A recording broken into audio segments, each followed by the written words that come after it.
Hey guys, this is Miss Anderson here. I am here to talk to you today about inflation and introduce the idea of inflation to you. You can see here that in about 2006, Zimbabwe had a particular problem with inflation where Zim dollars were worth so little that people were using it as toilet paper. Why? Well, a sheet of toilet paper cost them about 417 Zim dollars.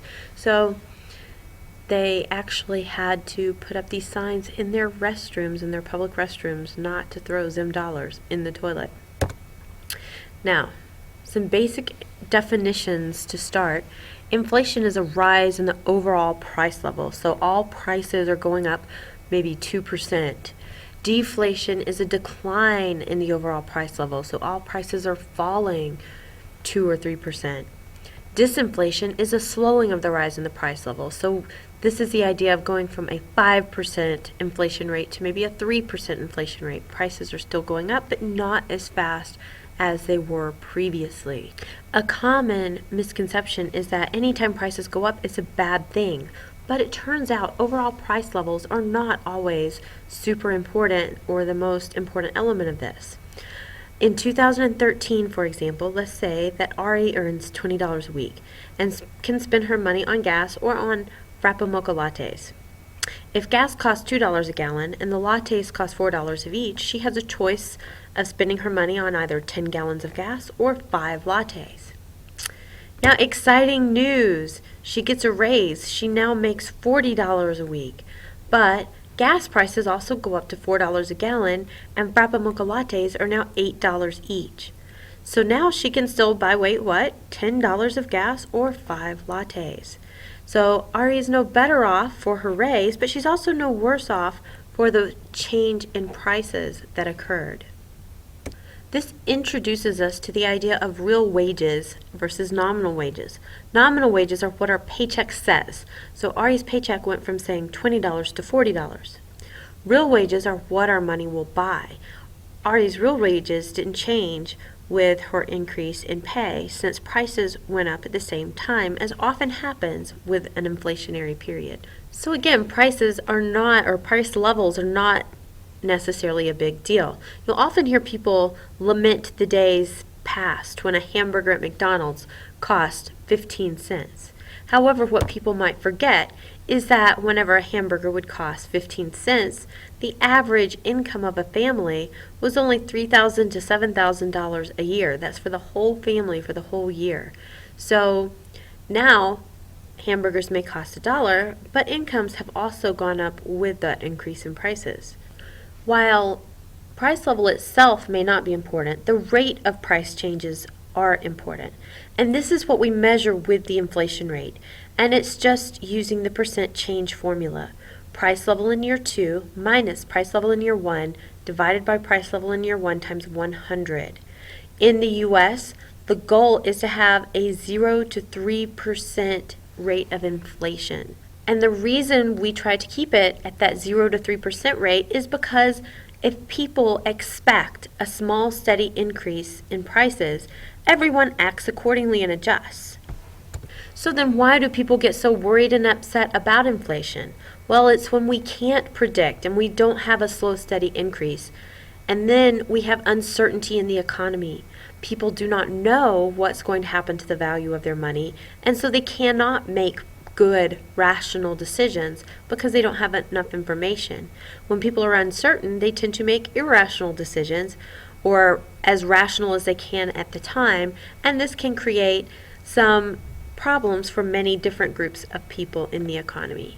The first group that loses in an unexpected inflationary period are savers, people with money in savings accounts. Now, when you save money, you're giving up spending now so that you'll have money available in the future. And we know with inflation, prices are going to go up and our money will be worth less in the future as far as what we can buy. The purchasing power of that money is going to decline. So when we put money in a savings account, we often look for an interest rate. And interest paid on that account will help counteract that inflation. If inflation is much higher than we expect, then we may not put our money in the right places so that we can earn enough interest to make up for that inflation. Lenders face a similar problem. Lenders, which are often the banks loaning the money that savers have put in there, are going to charge interest to borrowers to make up for inflation and hopefully bring a small profit, because after all, that is their motive for lending, is the profit motive. Now, if lenders enter into fixed interest rate agreements where however long it takes to pay off the loan, that's the interest rate, unexpected inflation will decrease the profit and possibly even make them lose money in the deal. Now back to the idea of uncertainty. If lenders are uncertain about what's going to happen, or they expect there to be periods of unplanned inflation or unpredictable inflation, then they're also less likely to give out those loans. So people needing loans for houses or cars are unable to get the money to make those big purchases. This brings us to the idea of nominal interest rates versus real interest rates. Nominal interest rates are what it says on your statement that you're going to pay in interest, or what it says on that loan contract that you will pay in interest. Real interest rates are nominal interest rates minus the inflation rate. So if you are going to pay 8% on a car loan, but then we have 3% inflation, really you're paying about a 5% real interest rate, because the money has lost about a 3% value anyway. And so borrowers are kind of benefiting, but lenders are losing in this situation. The next group that really can be hurt by unexpected inflation are people on fixed incomes. People on fixed incomes have wages that do not keep up with the rising price level. It may be people working at minimum wage who won't get raises just because inflation is occurring. It may also be people, often retirees, are in this situation because they have a fixed monthly retirement, and that monthly retirement is not adjusted for inflation. Even Social Security is not just adjusted automatically. It has to be adjusted through Congress making some changes in what people are getting paid.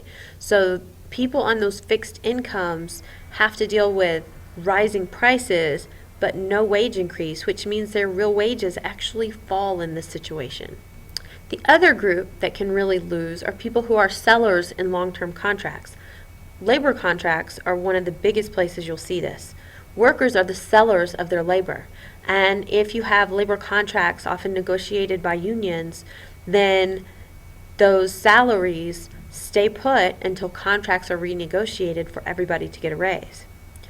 The futures market is another place you'll see this. Here, you're making contracts now to sell resources in the future.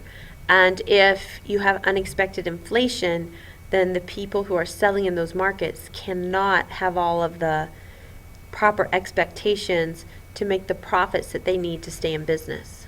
Now, all of those problems can exist with even just low rates of unexpected inflation. We said our goal is 3%, but even a 7% or 8% interest rate can cause some of those problems. What about, though, with a situation like Germany in the 1920s? You guys have probably heard stories of Germans carrying their money around in wheelbarrows or burning money because they couldn't afford fuel, similar to what happened in Zimbabwe with the toilet paper.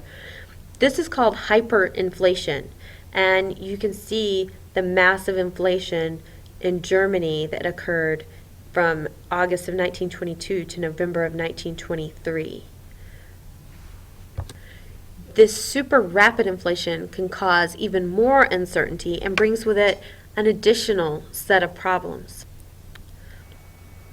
Menu costs are an example of these additional costs of hyperinflation, as seen in this cartoon from one of the former Soviet republics, where two friends are out having dinner, and it turns out that the price of a burger, waiting for it to cook, will be 100,000 rubles more at the end of the meal than it would be when the customer is ordering.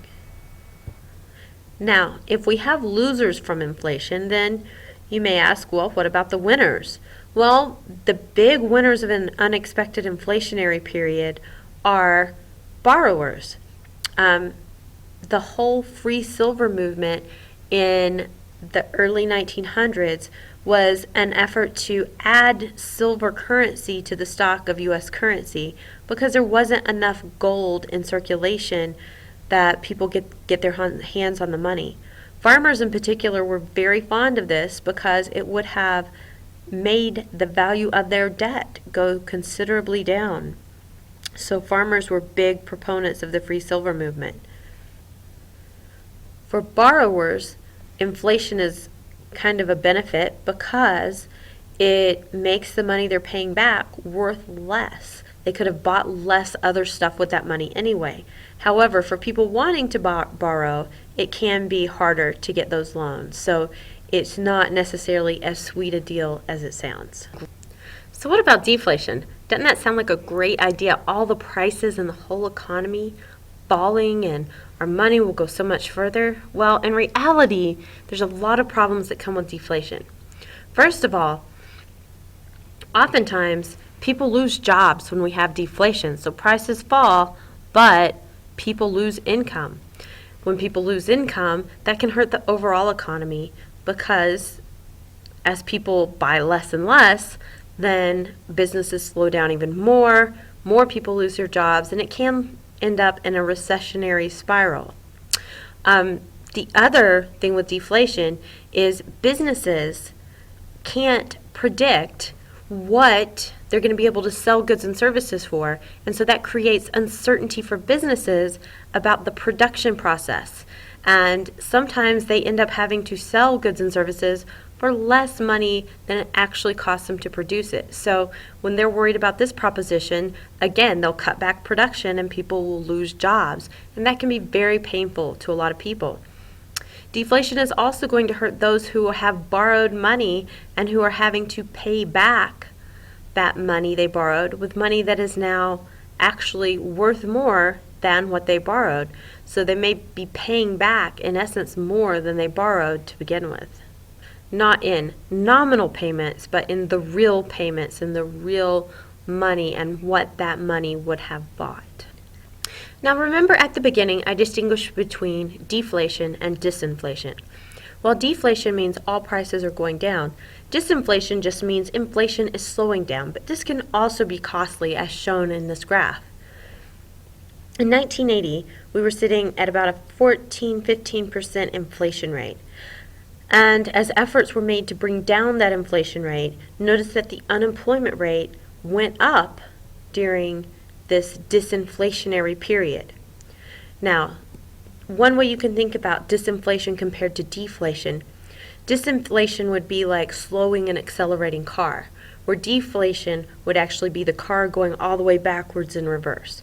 So here prices were still rising, but they were trying to slow the pace at which they were rising. And even just doing that caused the unemployment rate to spike. This is one reason that now we really try to keep inflation in that range of the 0 to 3% and make sure that it doesn't start that upward spike so that we don't have to have that painful period where we're bringing the inflation rate back under control. All right, so in this video, you have hopefully gotten a good introduction to concepts around inflation. We've discussed inflation, deflation, and disinflation, real versus nominal wages, real versus nominal interest rates, menu costs, and who inflation hurts. If you missed any of these concepts, make sure you rewind, watch that section of the video again, supplement this with information from your book, and bring your questions to class for us to discuss tomorrow.